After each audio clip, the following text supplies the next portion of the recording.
On the day we were supposed to get married, my fiancé shocked me by blocking me and leaving behind only a heart-wrenching letter of apology. Here's the story of how I uncovered the truth behind this bewildering act. I was 25 when I first met my fiancé, who was 26, at a music festival. We were both there with our respective groups of friends, enjoying the lively atmosphere and our shared love for music. As we chatted about our favorite bands and musicians, we quickly struck up a friendship. The festival lasted a week, and as the days passed, I found myself increasingly drawn to him. His suggestion that we stick together for the remainder of the festival was an easy yes for me, and soon, our groups merged into one large, joyful crowd. We shared an instant connection that felt almost too good to be true. Despite having only known him for a few days, the thought of the festival ending and saying goodbye filled me with dread. I was hesitant to express my feelings, worried it might be too soon, but as luck would have it, he felt the same. He approached me towards the end of the event, sharing his reluctance to part ways, which only deepened my feelings for him. After the festival, we didn't waste any time. We exchanged numbers and addresses with our group, and even though he lived a bit farther from me, staying in touch seemed manageable, especially since some of his friends lived close by. Our first date came right after the festival, setting the stage for many more. The connection we felt didn't fade with the festival lights. Instead, it grew stronger. As our relationship evolved, we became part of each other's lives, frequently hanging out with both sets of friends. His best friend and his girlfriend became regular companions, leading to double dates and shared memories. I was warmly embraced by his circle, never feeling like an outsider. Our friendship blossomed into a serious relationship, and eventually he proposed. The joy was overwhelming, as was the love and support from our friends. However, everything changed abruptly on the morning of our wedding. Instead of joy, I was met with silence and a brief, apologetic note from him. Blocked on all platforms, I was left to piece together the fragments of our planned future. In the days that followed, driven by a mix of heartache and determination, I reached out to mutual friends and pieced together the scattered clues. What I discovered was a tapestry of misunderstandings and unspoken fears that had led to his sudden withdrawal. It wasn't an easy journey, but understanding the truth behind that painful morning brought a sense of closure, even if the path forward was to be walked alone. They felt like family to me. My fiancé's best friend had been with his girlfriend since their school days, and their story was so heartwarming that it brought tears to my eyes. Meanwhile, my fiancé had always felt like the odd one out among them, and it made me laugh when he expressed his relief at finally stepping out of the third wheel role. He looked at me with genuine love and said he loved me.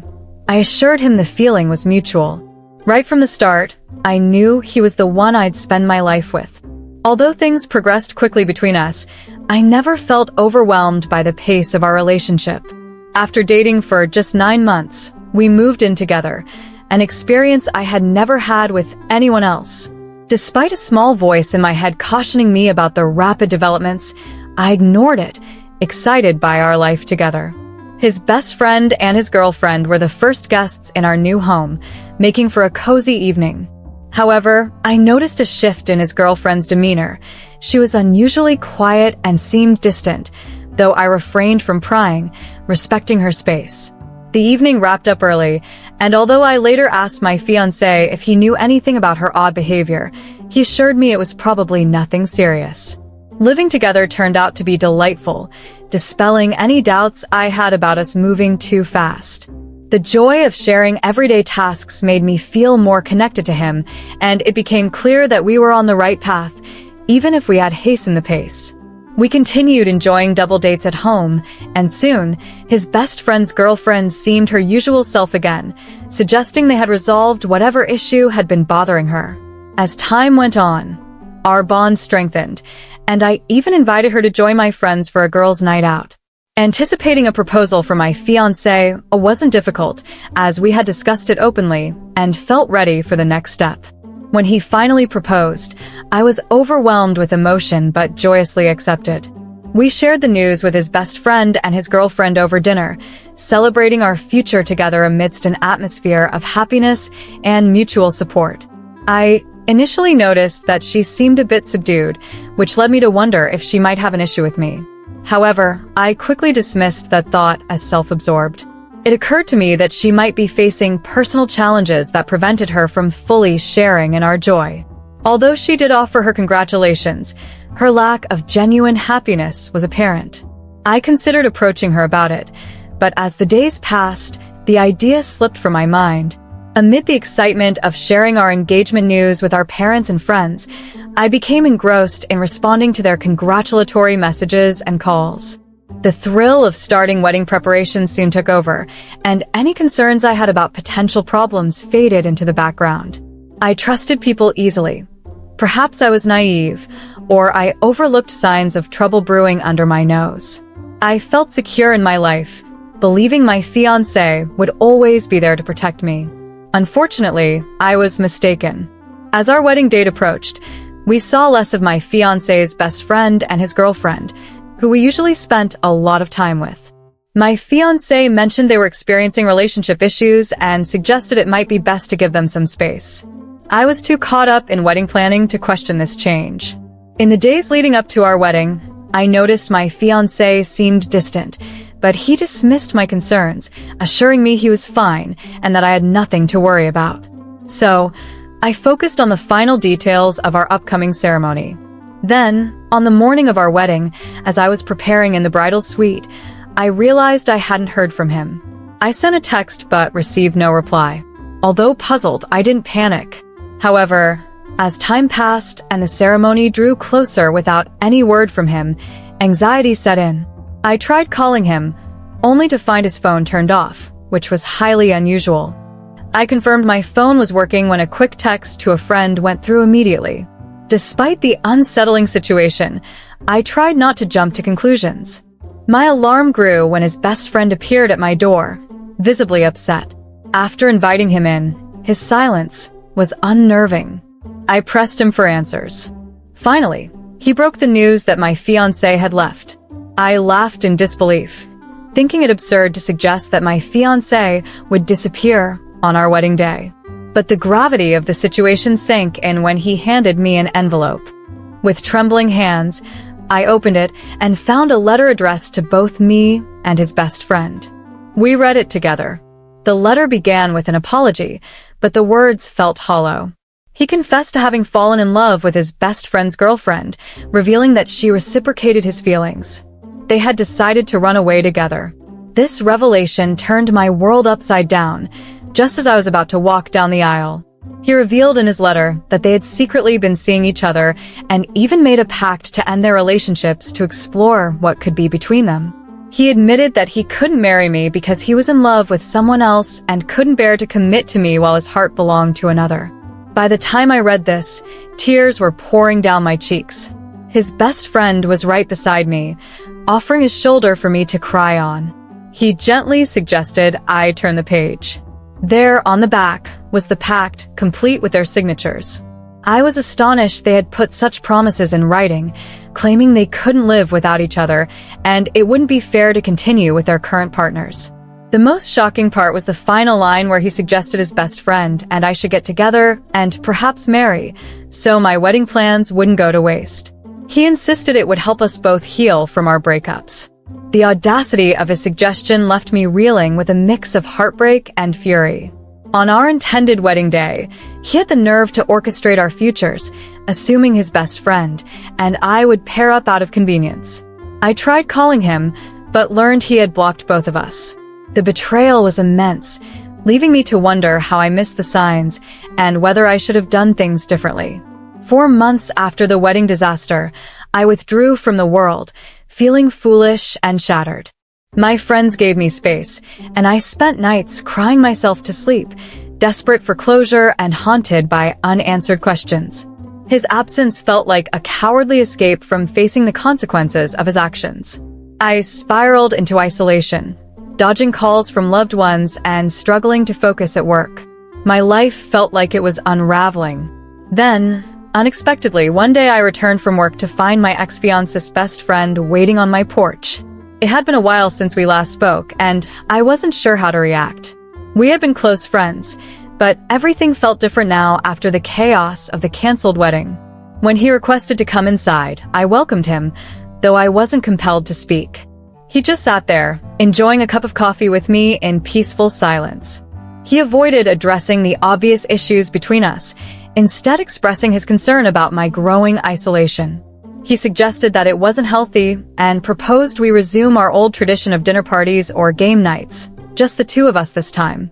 Despite our past experiences with betrayal from others, he reassured me that we didn't need anyone else to enjoy such evenings. Perhaps it was the loneliness or seeing him equally solitary, but I agreed. It felt right to start viewing him as my friend rather than my ex-fiancé's best friend. So, that night, we had dinner, played lighthearted games, and consciously steered clear of any painful topics. In response to your inquiries, yes, I've grown significantly closer to my ex's former best friend. For about 3 months, it was just him and me, sharing meals and laughter until he asked me out. I was fond of him but unsure of his feelings, so I held back until he made his move. Our relationship blossomed naturally, fueled by our shared experiences of heartbreak. We had come to understand each other deeply, helping one another heal. Surprisingly, our transition from friends to more didn't feel forced. Our first date was effortless and joyful, a night filled with laughter and genuine connection. We were both thrilled to discover this new chapter together, especially after the turmoil we'd each endured. Our other friends were oblivious to the depth of our bond, but it didn't matter because we knew the strength of what we had. The bond only deepened when my ex attempted to reach out to me. By then, I had made my relationship with my new partner official. Moving forward felt incredibly right, leaving behind the shadows of a broken engagement and the abandonment I once felt. Sharing our past pains and fears openly with each other had paved the way for this new beginning. It was a journey from the darkest lows to a hopeful, loving partnership. It wasn't until nearly 1 month into our relationship that we decided to make things official. We chose to take our time because of my previous rushed engagement, which left me quite apprehensive about entering another serious relationship. My last experience had been so distressing that the idea of having a boyfriend again was daunting. However, he gradually won me over, and to my surprise, I began to see him in a new light, not just as my ex-fiancé's best friend, but as someone who mattered deeply to me. Despite our beginnings and the complicated ties to my past, we managed to move forward without those old issues affecting us. We even found humor in the situation when we remembered my ex had once predicted we'd be a great match. Now, we could laugh off the past and the heartache it had brought us.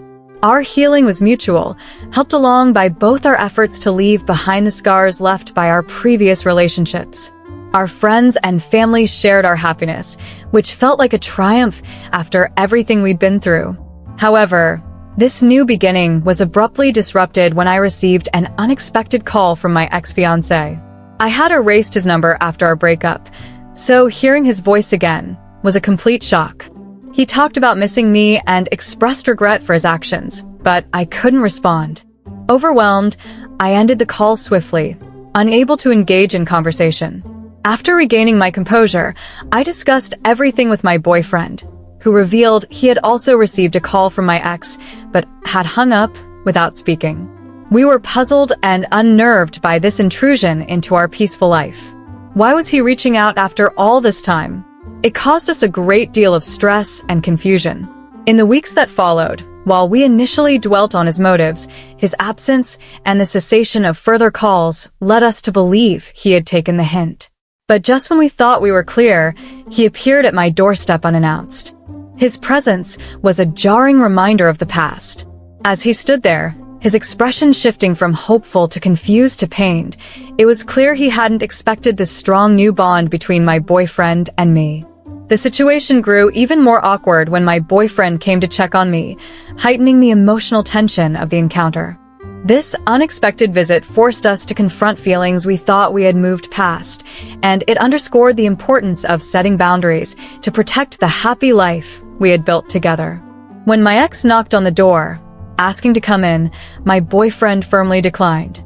My boyfriend was visibly upset, a reaction I understood well, given that my ex was not only a painful reminder of the past for me, but also for him, once being his best friend.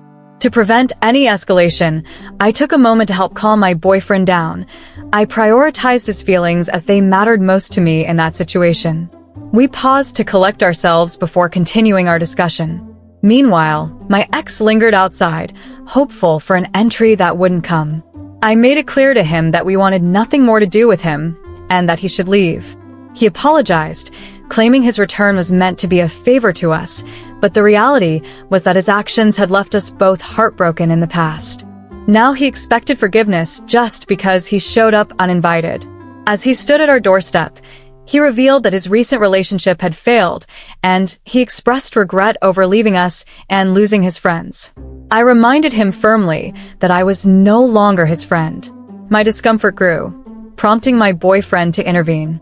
He asserted that we were better off now and hinted at our happiness together, which seemed to wound my ex even further. We made it clear that he should stop contacting us, and that any hope of rekindling friendship was non-existent. Despite understanding, my ex couldn't resist making a parting jab, accusing me of moving on too quickly with his best friend. My boyfriend countered sharply, noting that at least one relationship was adhering to the right principles, unlike the failed attempts marked by infidelity that my ex referred to. This final exchange silenced him, and he left with his dignity dented. In this encounter, we stood our ground, protecting our peace and affirming our current happiness free from the shadows of past betrayals.